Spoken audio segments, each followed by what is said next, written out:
ಸರ್ಕಾರದ ಮತ್ತೊಂದು ಇಲಾಖೆಯಲ್ಲಿ ಹೇಗೆ ಬ್ರಹ್ಮಾಂಡ ಭ್ರಷ್ಟಾಚಾರ ಆಗ್ತಾ ಇದೆ ಅನ್ನೋದನ್ನು ನಾವು ವಿವರಿಸ್ತಾ ಇದ್ವಿ. ಅಧಿಕಾರಿಗಳು ಹೇಗೆ ಲಂಚಬಾಕತನವನ್ನು ಪ್ರದರ್ಶಿಸ್ತಿದ್ದಾರೆ ಅನ್ನೋದನ್ನು ತೋರಿಸ್ತಾ ಇದ್ವಿ. ಎಪಿಎಂಸಿಯಲ್ಲಿ ಮಳಿಗೆಯ ಮಂಜೂರಾತಿಗೂ ಕೂಡ ಲಂಚ ಅಂತ ಹೇಗಿದೆ ಗೊತ್ತಾ? ಲಂಚದ ರೇಟ್ ಕಾರ್ಡ್, ವರ್ತಕರಿಂದಲೇ ಅಧಿಕಾರಿಗಳ ಲಂಚದ ರೇಟ್ ಕಾರ್ಡ್ ರಿಲೀಸ್ ಆಗಿದೆ. ಸರ್ಕಾರಕ್ಕೆ ಕಟ್ಟಬೇಕಾಗಿರೋದು ಮುಂಗಡ ಹಣ ಕೇವಲ 40ರಿಂದ 50 ಸಾವಿರ ರೂಪಾಯಿ ಅಷ್ಟೇ.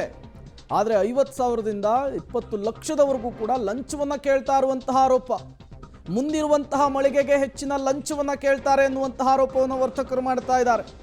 ಎಪಿಎಂಸಿಯಲ್ಲಿ ಮಳಿಗೆ ಮಂಜೂರಾತಿಗೂ ಕೂಡ ಲಂಚ, ಹೇಗೆ ಲಂಚ ತಾಂಡವವಾಡ್ತಾ ಇದೆ ಅನ್ನೋದಕ್ಕೆ ಪಬ್ಲಿಕ್ ಟಿವಿ ಇವತ್ತು ಬಿಗ್ ಎಕ್ಸ್ಪೋಸ್ ಮಾಡ್ತಾ ಇದೆ.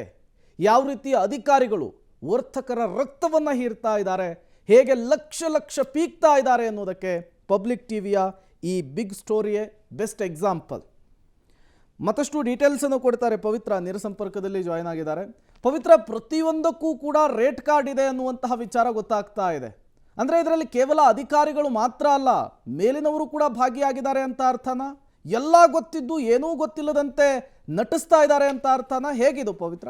ಪ್ರೇಮ್, ಈಗ ಈ ಹಿಂದೆ ಅಂತೂ ಎಪಿಎಂಸಿಯಲ್ಲಿ ಈ ರೀತಿ ಲಂಚಾವತಾರ ನಡೀತಾ ಇದೆ ಅನ್ನುವಂತಹ ಮಾಹಿತಿ ಸಚಿವರಿಗೆ ಖುದ್ದಾಗಿ ಖಂಡಿತವಾಗ್ಲೂ ಗೊತ್ತಿದೆ. ಬಹುಶಃ ಆವತ್ತೇ ಆಕ್ಷನ್ ಅನ್ನು ತೆಗೆದುಕೊಂಡಿದ್ರೆ ಅದು ಇಷ್ಟರ ಮಟ್ಟಿಗೆ ಬೆಳೀತಾ ಇರಲಿಲ್ಲ. ಯಾಕಂದ್ರೆ ದಾಸನಪುರದ ಅನೇಕ ವರ್ತಕರು ಓಪನ್ ಆಗಿ ಹೇಳ್ತಾ ಇದ್ದಾರೆ, ಬಹಿರಂಗವಾಗಿ ಅಲಿಗೇಷನ್ ಅನ್ನ ಮಾಡ್ತಾ ಇದ್ದಾರೆ, ನಮ್ಮ ಹತ್ರ ಲಂಚವನ್ನ ಕೇಳ್ತಾ ಇದ್ದಾರೆ ಅಂತ.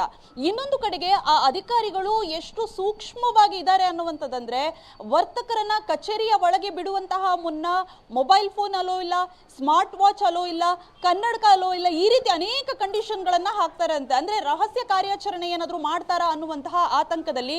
ಜೊತೆಗೆ ಈಗ ಚಂದ್ರಶೇಖರ್ ಅವರ ಆರೋಪ ಏನು ಅಂದ್ರೆ, ನಾನೇ ಖುದ್ದಾಗಿ ದುಡ್ಡನ್ನ ಕೊಟ್ಟಿದ್ದೀನಿ, ಅವರ ಗಾಡಿಗೆ ತಗೊಂಡೋಗಿ ಇಟ್ಟಿದ್ದೀನಿ, ಅವರು ಬ್ರೋಕರ್ಸ್ಗಳ ಮೂಲಕವೂ ಕೂಡ ಡೀಲ್ ಮಾಡ್ತಾರೆ ಅನ್ನುವಂತಹ ಆರೋಪವನ್ನ ಮಾಡ್ತಾ ಇದ್ದಾರೆ. ಈ ರೀತಿಯ ಅಲಿಗೇಷನ್ ಅನ್ನ ಮಾಡ್ತಾ ಇರುವಂತಹ ಸಂದರ್ಭದಲ್ಲಿ ಅದನ್ನ ತೀರಾ ಲೈಟ್ ಆಗಿ ತೆಗೆದುಕೊಂಡಿದೆ ಇಲಾಖೆ. ಸೊ ಹಾಗಾಗಿ ಇದು ಮಿತಿಮೀರಿ ನಡೀತಾ ಇದೆ. ಇಲ್ಲ, ಅವರದೇ ಶ್ರೀರಕ್ಷೆ ಇದೆ ಅನ್ನುವಂಥದ್ದು ಕೂಡ ಒಪ್ಕೋಬೇಕಾಗತ್ತೆ.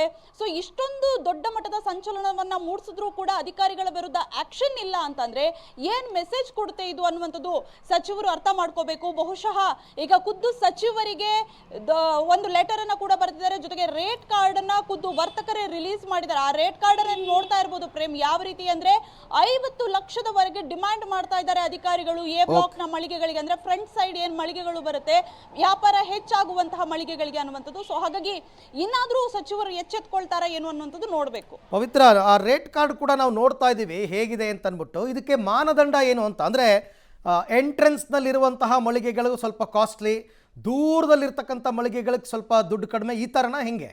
ಹೌದು, ಫ್ರಂಟ್ ಲೈನ್ ಅಲ್ಲಿ ಏನಿರುತ್ತೆ, ಎ ಬ್ಲಾಕ್ ನ ಫ್ರಂಟ್ ಲೈನ್ ಏನಿದೆ ಅದಕ್ಕೆ ತುಂಬಾ ಡಿಮ್ಯಾಂಡ್ ಜಾಸ್ತಿ ಇದೆ. ಅಂದ್ರೆ ತುಂಬಾ ಜನ ಅದಕ್ಕೋಸ್ಕರನೇ ಅರ್ಜಿ ಬರೀತಾರೆ. ಸೊ ಹಾಗಾಗಿ ಒಂದ್ ರೀತಿ ಆಕ್ಷನ್ ಹೆಂಗ್ ಕೂಗ್ತಾರೋ ಹಂಗೆ ಹರಾಜು ಕೂಗ್ತಾರೆ ಇವರು ಲಂಚದ ವಿಚಾರದಲ್ಲಿ ಅನ್ನುವಂಥದ್ದು ವರ್ತಕರ ಆರೋಪ. ಸೊ ಅದೇ ರೀತಿ ಫ್ರಂಟ್ ಲೈನ್ ಅಲ್ಲಿ ಇರುವಂತಹ ಮಳಿಗೆಗಳಿಗೆ ಹೆಚ್ಚು ರೇಟು, ಇನ್ನು ಹಿಂದೆ ಹೋಗ್ತಾ ಇದ್ದಂಗೆ ರೇಟ್ಗಳು ಕಡಿಮೆ ಆಗ್ತಾ ಇರುತ್ತೆ. ಕೊನೆಗೆ 20 ಲಕ್ಷದ ರೇಂಜ್ಗೆ ಇವರು ಅದು ದುಡ್ಡನ್ನ ತೆಗೆದುಕೊಂಡು ಹೋಗಿ ಇರ್ತಾರೆ ಅಂತಂದ್ರೆ ಯಾವ ರೀತಿ ಇವರು ರೇಟ್ ಕಾರ್ಡ್ ಅನ್ನ ಫಿಕ್ಸ್ ಮಾಡಿದ್ದಾರೆ ಅನ್ನುವಂಥದ್ದು ಅರವಿಂದ್ ನಿಜಕ್ಕೂ ಕೂಡ ಶಾಕ್ ಆಗುತ್ತೆ. ಇನ್ನೊಂದು ಕಡೆ ನೋಡಿ, 20 ಲಕ್ಷ ಚಂದ್ರಶೇಖರ್ ಅವರು ಆರೋಪ ಮಾಡ್ತಿದ್ದಾರೆ, ನಾನು 20 ಲಕ್ಷವನ್ನ ಕೊಟ್ಟಿದ್ದೀನಿ, ಆದ್ರೆ ಇದುವರೆಗೂ ಕೂಡ ನನಗೆ ಮಳಿಗೆಯನ್ನ ಹಂಚಿಕೆ ಮಾಡಿಲ್ಲ. ಬಿಕಾಸ್ ಇನ್ನ ಬೇರೆಯವರು ಅದೇ ಮಳಿಗೆಗೆ ಹೆಚ್ಚು ದುಡ್ಡನ್ನ ಕೊಟ್ಟಿರಬಹುದು, ಆ ಕಾರಣಕ್ಕೆ ನನಗೆ ಆ ಮಳಿಗೆ ಅಲಾಟ್ ಆಗಿಲ್ಲ ಅನ್ನುವಂತಹ ಆರೋಪವನ್ನ ಮಾಡ್ತಾ ಇದ್ದಾರೆ.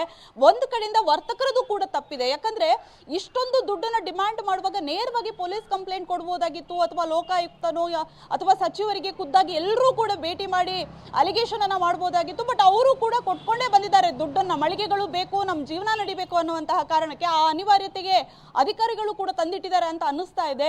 ಸೊ ಟೋಟಲ್ ಆಗಿ ಎಪಿಎಂಸಿ ರೈತರ ಪರ ಆಗಿರ್ಬೇಕಾಗಿದ್ದಂತಹ ಎಪಿಎಂಸಿಯಲ್ಲಿ ಭ್ರಷ್ಟಾಚಾರ ರಿಯಲ್ ಎಸ್ಟೇಟ್ ಮಾಫಿಯಾದ ರೀತಿಯಲ್ಲಿ ಆಗ್ತಾ ಇದೆ.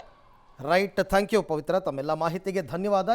ಈ ಕಟ್ಟಡ ಏನಿದೆ ಎಪಿಎಂಸಿ ಕಟ್ಟಡಗಳು, ಅದನ್ನು ಬ್ಲಾಕ್ ವೈಸ್ ಡಿವೈಡ್ ಮಾಡಿರ್ತಾರೆ. A block, B block, C block, ಆಮೇಲೆ ಡೈಮೆನ್ಷನ್ ಮೇಲೆ.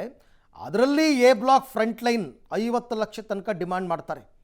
ಆಮೇಲೆ ಬಿ ಬ್ಲಾಕಲ್ಲಿ ಬರ್ತಕ್ಕಂಥ ಮಳಿಗೆಗಳಾದರೆ ಅದೊಂದು ಸ್ವಲ್ಪ ಕಡಿಮೆ 30 ಲಕ್ಷ, 35 ಲಕ್ಷ, 40 ಲಕ್ಷ ತನಕ ಹೋಗುತ್ತೆ. ಇನ್ನು ಬೇರೆ ಬೇರೆ ದೂರದ ಬಿಲ್ಡಿಂಗ್ಸ್ ನಿಮ್ಗೆ ಅವೆಲ್ಲ ತುಂಬ ಇರುತ್ತೆ. ಎಲ್ಲಿ ತನಕ ಲಾರಿ ಬಿಡ್ತಾರೆ, ಯಾವ ಬ್ಲಾಕ್ಗೆ ಲಾರಿಗಳು ಹೋಗಲ್ಲ, ಕೂಲಿಕಾರರು ತುಂಬ ದೂರ ಆದರೆ ಜಾಸ್ತಿ ಕೇಳ್ತಾರೆ, ಅಂಥ ಕಡೆಗೆ ಡಿಮ್ಯಾಂಡ್ ಕಡಿಮೆ, ಹೀಗೆಲ್ಲ ಏನೇನೋ ಇರುತ್ತೆ. ನೀವು ಅದೇ ರೇಟ್ ಕಾರ್ಡನ್ನೇ ನೀವು ಅಲ್ಲಿ ಗಮನಿಸ್ತಾ ಇರ್ತಕ್ಕಂಥದ್ದು. ಯಾವ ವಿಸ್ತೀರ್ಣಕ್ಕೆ ಯಾವ ಬ್ಲಾಕ್ನಲ್ಲಿರುವಂತಹ ಮಳಿಗೆಗೆ ಎಷ್ಟೆಷ್ಟು ದುಡ್ಡು ಅಂತ. ನಾನು ಆಗಲೇ ಹೇಳಿದಂತೆ ಈ ವರ್ತಕರು ಅಭ್ಯಾಸ ಮಾಡಿಸ್ಬಿಟ್ಟಿದ್ದಾರೆ. ಹೌದು. ದುಡ್ಡು ಕೊಟ್ಟು ಕೊಟ್ಟು ಕೊಟ್ಟು ಅಭ್ಯಾಸ ಮಾಡಿಸ್ಬಿಟ್ಟಿದ್ದಾರೆ. ಆಮೇಲೆ ಅವ್ರಿಗಾಗೋ ವ್ಯಾಪಾರ ಅಂದಾಜನ್ನು ಇಟ್ಕೊಂಡ್ರೆ ಈ 20 ಲಕ್ಷ ಅವ್ರಿಗೇನು ಅಲ್ಲ ಅಂತಲೂ ಕೆಲವರು ಮಾತನಾಡ್ತಾರೆ. ಗೊತ್ತಿಲ್ಲ, ಮೇ ಬಿ ಆ ಥರನೂ ಇರ್ಬೋದು.